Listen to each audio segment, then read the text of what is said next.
السلام علیکم ورحمۃ اللہ وبرکاتہ۔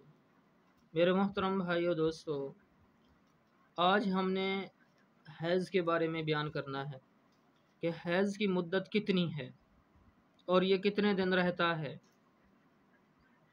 حیض کی کم سے کم مدت جو ہے وہ 3 دن اور 3 رات ہیں۔ بقول صدر الشہید اس پر فتویٰ ہے۔ امام شافعی احمد کے نزدیک 1 دن 1 رات ہے، اور امام مالک کے یہاں کوئی حد مقرر نہیں ہے، اور حیض کی زیادہ سے زیادہ مدت جو ہے وہ 10 روز تک ہے، بس 10 روز، اور جو اس سے کم ہوگی یا زیادہ ہوگی تو وہ استحاضہ اور بیماری کہی جائے گی۔